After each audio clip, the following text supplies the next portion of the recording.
మీరు మిగతా సినిమాలు సాగర సంగము కానివ్వండి, శంకరాభరణం కానివ్వండి, అల్లు రామలింగ గారి క్యారెక్టర్, ఇక్కడ లేకపోతే పొట్టి ప్రసాద్ గారి క్యారెక్టర్, ఇలాగా ప్రతి క్యారెక్టర్ ఒక రకంగా చాలా ఎలివేట్ అయ్యాయండి. ఈ సినిమాలో మాత్రం కేవలం most of the times Chiranjeevi and Meenakshi Seshadri, Jandhyala గారి క్యారెక్టర్, ఈ సైడ్ క్యారెక్టర్స్ని మీరు జనరల్గా వాళ్ళకి ఇచ్చే ఇంపార్టెన్స్ ఈ సినిమాలో కొద్దిగా తగ్గి ఉండొచ్చా?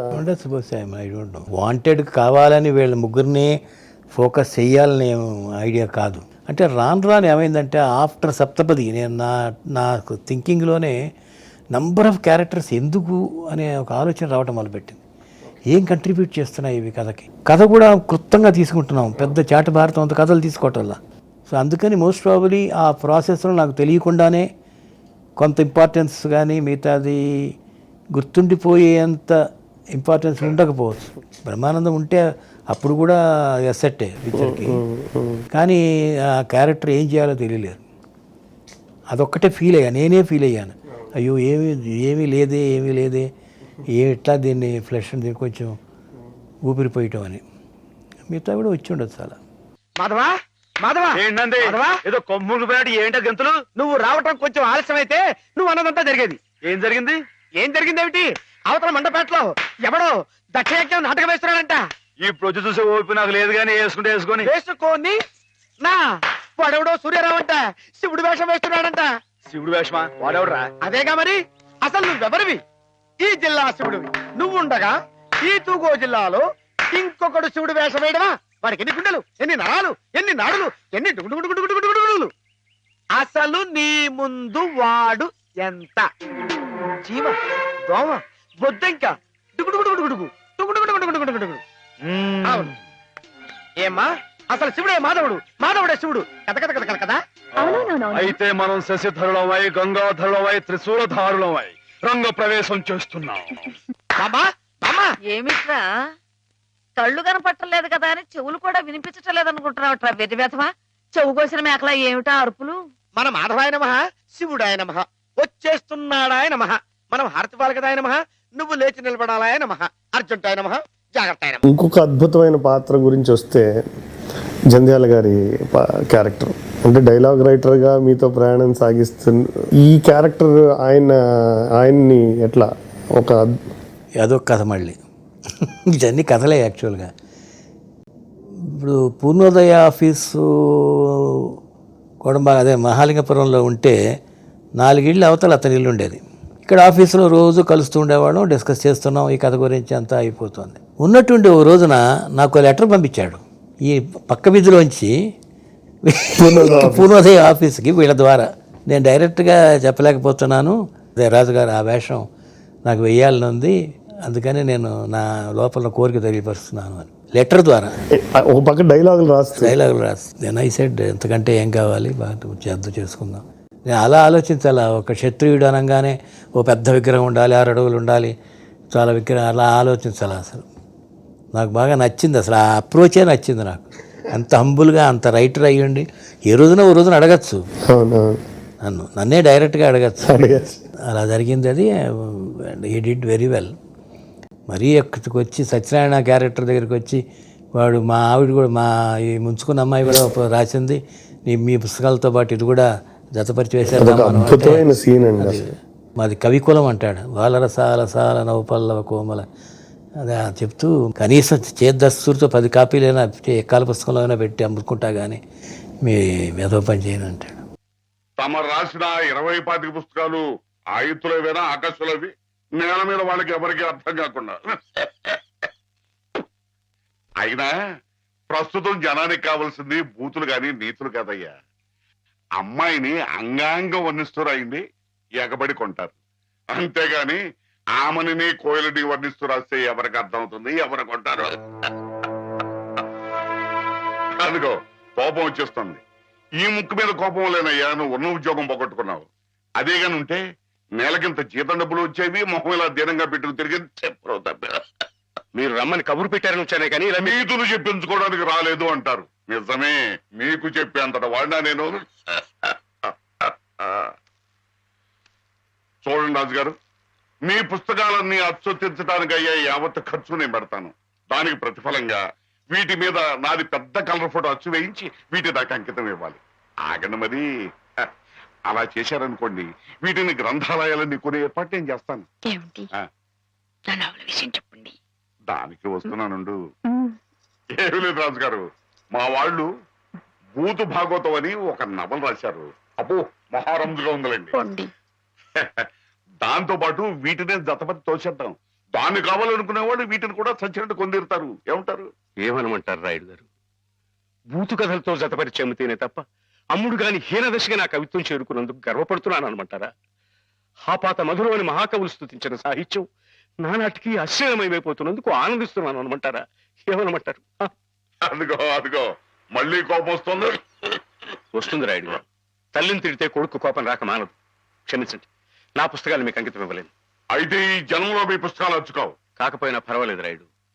నా ఒంట్లో ఇంకా జీవం ఉంది, నా రక్తంలో ఇంకా బలం ఉంది. చేత్తో రాస్తాను. చచ్చిపోయేలో 10-15 ప్రతుల్ని తయారు చేయలేకపోను.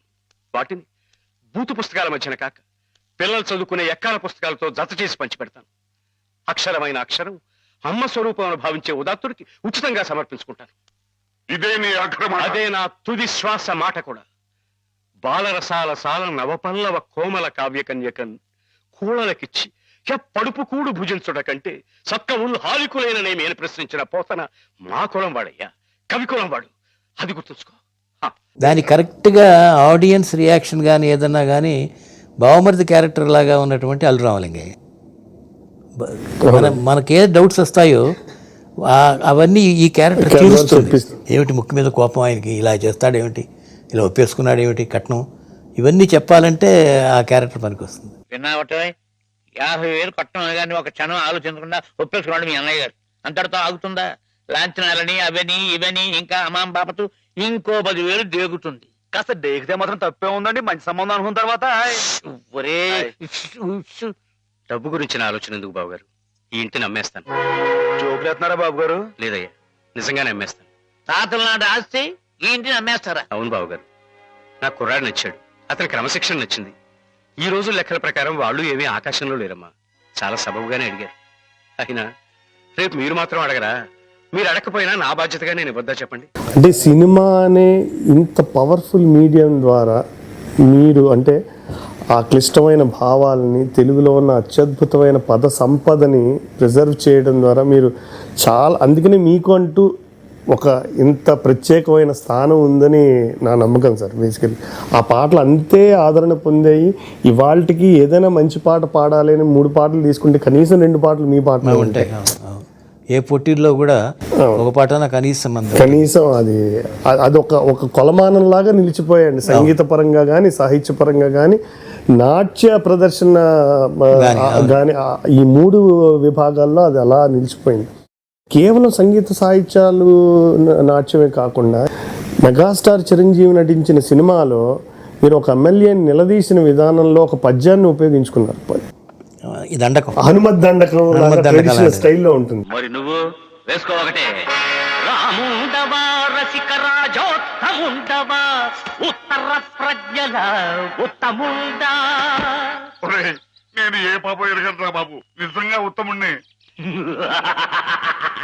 పేదలై సాదలై పేదలం వారి కష్టార్జితం వైన విత్తంబు మొత్తంబు మోసంబునం మింగు నీ ఉత్తముండవా.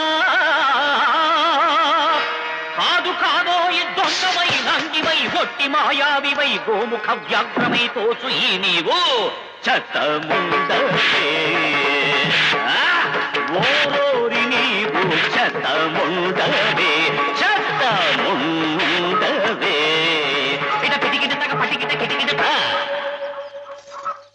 అక్కడ ఒక ట్రెడిషనల్ హనుమత్ దండకాన్ని వాడుకునే విధానం, ఇక్కడ ఒక పద్యాన్ని, తెలుగు వాళ్ళకే సొంతమైన పద్య ప్రక్రియని, అలాగే సంక్రాంతి ముగ్గుల సందర్భంలో ఒక అవధాన ప్రక్రియని కూడా అక్కడ మీరు చిరంజీవి అడుగుతాడు. అడుగుతుంది చెప్పండి అని రికమెండ్ చేస్తే ముగ్గు, ఎగ్గు, నిగ్గు, సిగ్గు, ఈ 4 మాటల మీద ఒక పద్యం చెప్పండి అంట. ఏం మాధవా, ఈ బడాయి మా పిల్లలు కూడా నేర్పుతున్నావా? ఏంటండి మొత్తానికి మన ముగ్గే పెద్దదిగా ఉండాలని పట్టుదలతో వేస్తున్నట్లు. ఊరికేంటండి ఈ సంక్రాంతి పండక్కి మొత్తం మన తూగో జిల్లాలో ఎవరింటి ముందు ఇది పెద్ద ముగ్గు కనపడకూడదు అంతేనండి. ఆయ్, ఎలా ఉందండి? బానే ఉందిలే. మీకు అంతగా పాస్ అయినట్లేదు. పాస్ అయిందిలేవయ్యా. పాస్ అయితే ముగ్గు మీద ఓ పద్యాన్ని వదులుకోండి. ముగ్గు మీద పద్యమా? ఆయ్, ముగ్గు, నిగ్గు, ఎగ్గు, సిగ్గు ఈ మాటలు ఉపయోగించి రామాయణం మీద ఓ పద్యాన్ని పాస్ చేయించుకోండి. ఇప్పుడేమిటయ్యా? చెప్పండి నాన్న చెప్పండి. ఏమన్నావు? ముగ్గు, నిగ్గు, దగ్గు, అబ్బబ్బా, ఉండండి. సిగ్గు, ఎగ్గు. ఎగ్గు, సిగ్గు. ఓ, ఎగ్గు, సిగ్గు. కలికి సీతమ్మ కంటిలో కలల ముగ్గు, కలికి సీతమ్మ కంటిలో కలల ముగ్గు, అయ్య రామయ్య మేనిలో అలల నిగ్గు, శివధనుస్సుకు తొలి ఎగ్గు, శివజారి శిరసు వంచిరి నృపులెల్లా సిగ్గు సిగ్గు. ఆ సందర్భానికి పద్యం పట్టడం అనేటువంటి గొప్ప విషయం. ఒక అందమైన డైలాగ్ చెప్పేసేవచ్చు. అక్కడ నేను పెర్ఫార్మెన్స్ అని ఎందుకు అంటున్నానంటే, ఆయన హీ డింట్ కాన్సన్ట్రేట్, ఇంత అద్భుతమైన పద్యం పాడుతున్నటువంటి కవి మీద కాన్సన్ట్రేట్ చేయలేదు. జంజాలు వేసిన పాత్ర మీద, చిరంజీవి మీద చేశాడు. నాట్ బికాస్ ఏ హీరో, అక్కడికేం తెలియదు, అర్థం కాదు ఏంటి ఏం చేస్తున్నాడో తెలియదు. ఆయన కూర్చోబెట్టాడంటే కూర్చున్నాడు, గంధం పూస్తాడేంటినా పెద్ద ఆయన. అన్నీ అయిన తర్వాత లేపి కావులించుకుంటే అయ్యగారు